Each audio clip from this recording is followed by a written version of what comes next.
Who is this reading about? Oh, trick question. What is she looking for?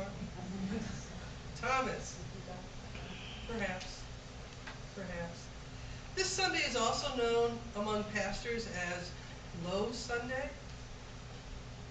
Anybody want to hazard a guess as to why that is so?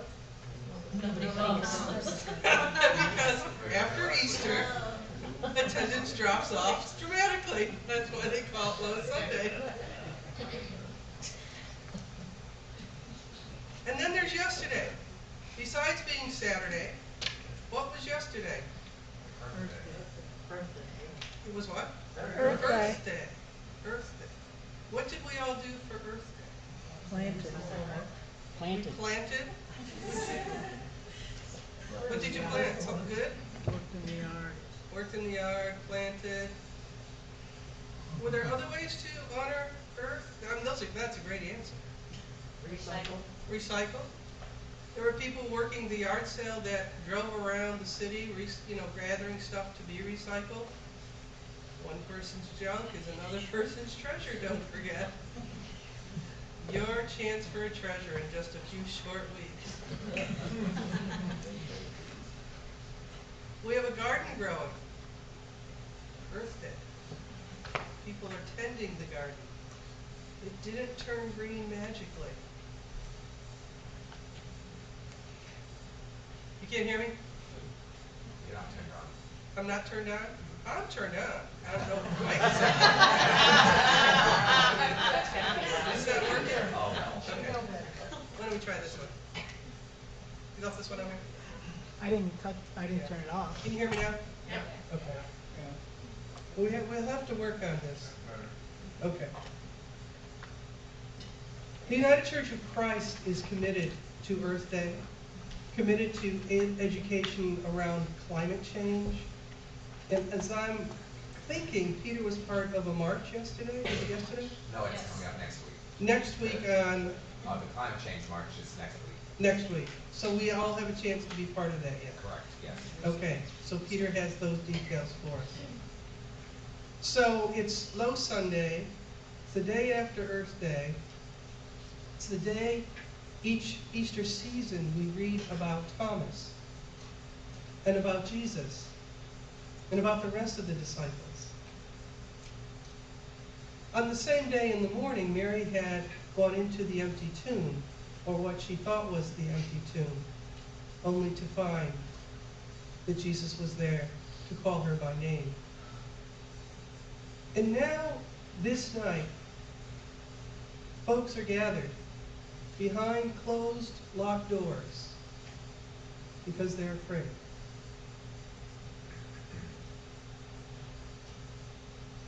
I think there are people around our globe hiding behind closed, locked doors because they're afraid.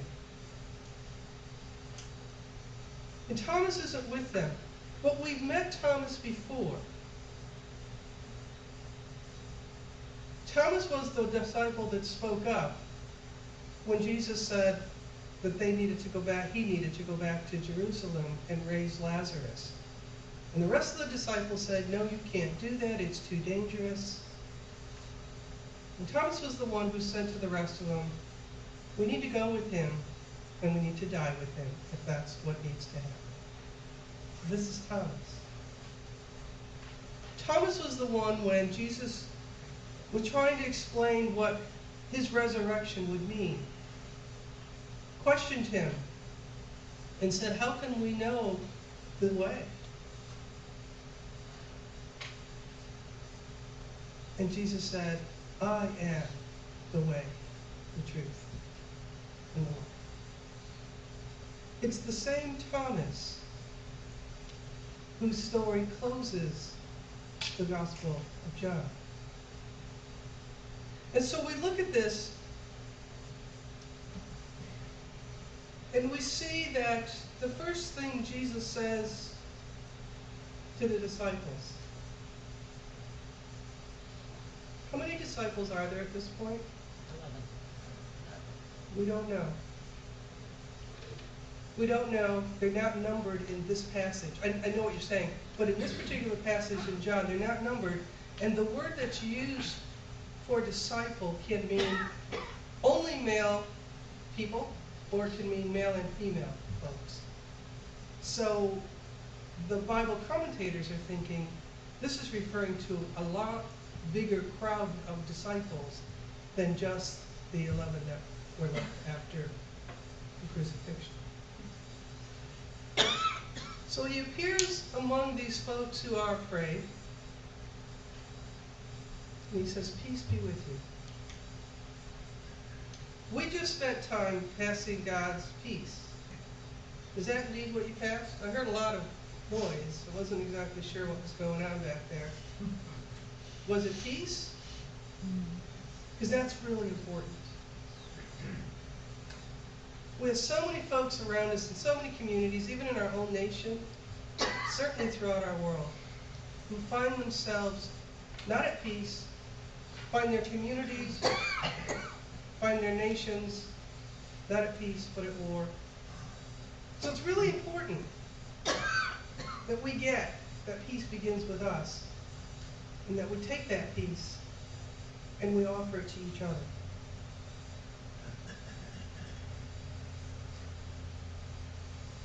What happens here is Jesus commissions all the disciples gathered behind these closed doors. He says the second time, peace be with you, and then he says, as the Abba has sent me, so I send you. Okay? I send you. When he had said this, he breathed on them and said, receive the Holy Spirit. Receive the Holy Spirit. If you forgive the sins of any, they are forgiven them. If you retain the sins of any, they are retained. He says this to all the disciples gathered there in a room. And he says it again today as we read it to all the disciples gathered here in a room. With the power of the Holy Spirit within us, and we all have the power of the Holy Spirit. I'm telling you, God's Spirit is with each and every one of us. Think about how powerful we are. Think about how significant that becomes. When it comes to how we are commissioned, in other Gospels, this is the commissioning at Pentecost, but here in John, this is the end of the Gospel. This is where it happens. If you forgive the sins of any, they are forgiven. How good are we at forgiving when others miss the mark? How good are we at forgiving when we ourselves miss the mark? I don't know about you, but I miss the mark a lot. I think I even wrote about that a little bit in the pastor's message that went out this week, about how I needed to go and fix something when I had missed the mark. I didn't use that language, but that's what I needed to do. It's real easy to miss the mark. I'm hot. I'm tired. Can you hear me still? Is this working? Now it is. Now it is? Thank you. How easy it is for us to miss the mark for any number of reasons. I'm hot. I'm tired. I'm pestered. I just tripped over the dog. He just peed on the floor. This is just yesterday's.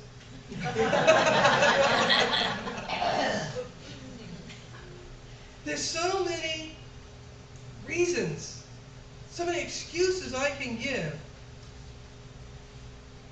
for how I missed the mark and why I missed the mark.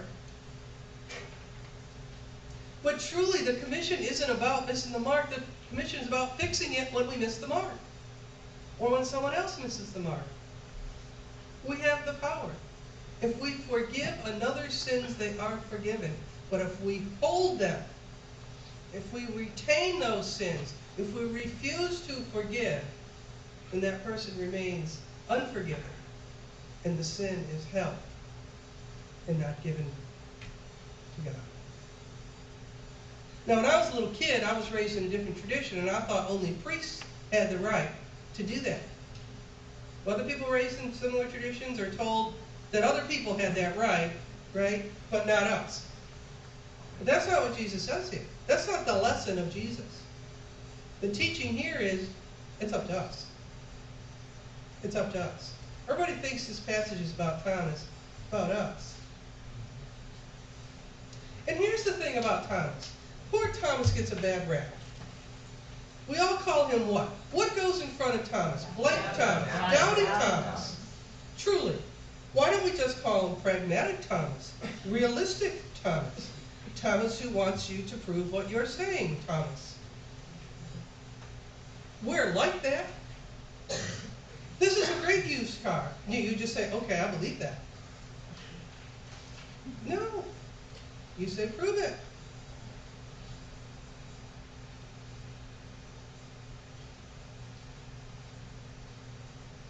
I love you. Even when the dog is underfed and the bed isn't made, even. Or the dog is overfed.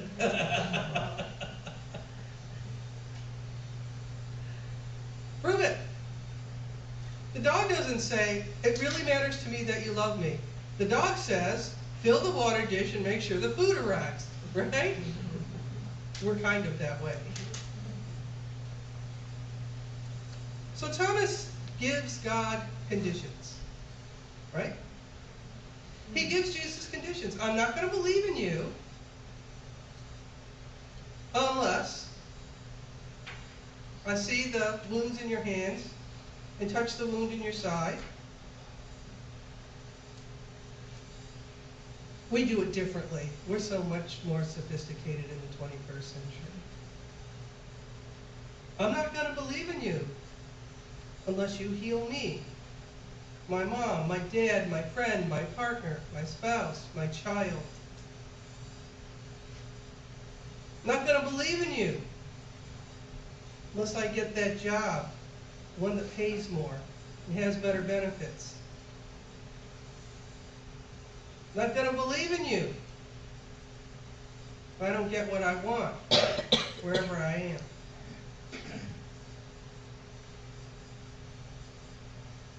Do we do that?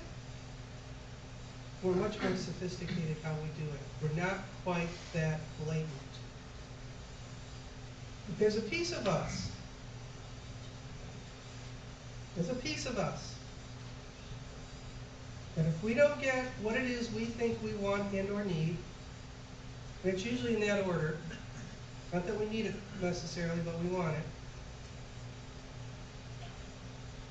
then that doubt starts to grow.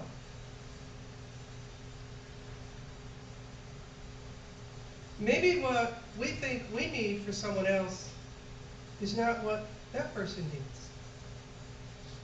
Maybe that person's journey with God, their journey with Christ, is very, very different. And though we want their journey to be what we want it to be, it's not up to us.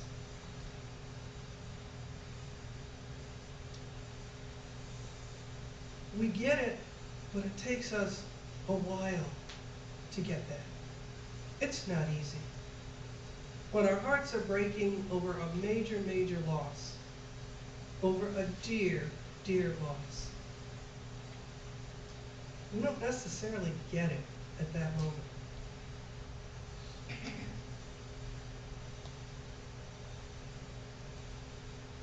And so Jesus appears to Thomas. Because here's the deal with Jesus. He doesn't force us to come to him.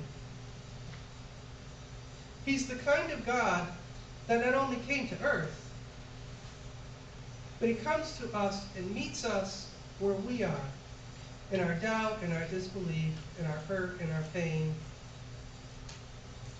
And here's the one thing I really know, and I don't know much. And you ought to tell me that all the time anyway. See, Sean, I told you they're like that. That God is there. That in those toughest moments, in those most heart-rending moments,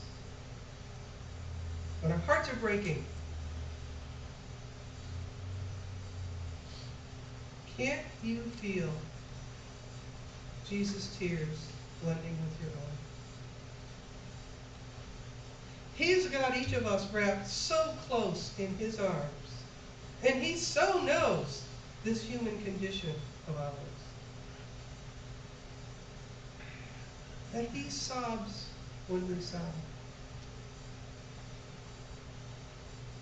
But we're wrapped tight in his arms and held close to his heart.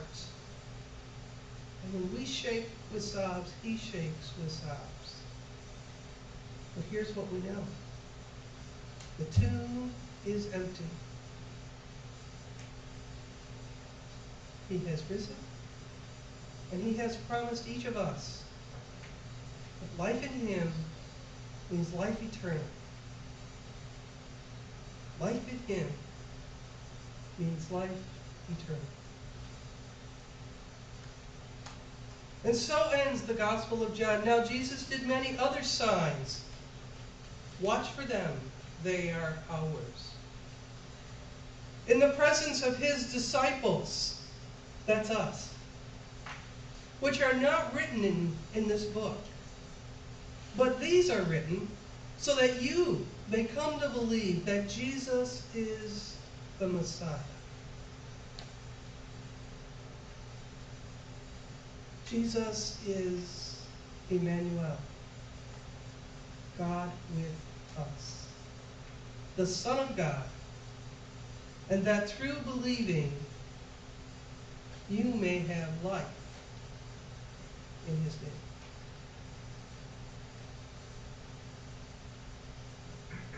The teaching of Jesus is that we all become peacemakers and love bearers.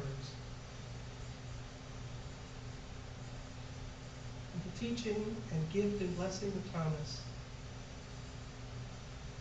is that we learn that if we don't get it, just like in VeggieTales, if we don't get it, God meets us where we are and loves us anyway. And that's what it's all about. Amen.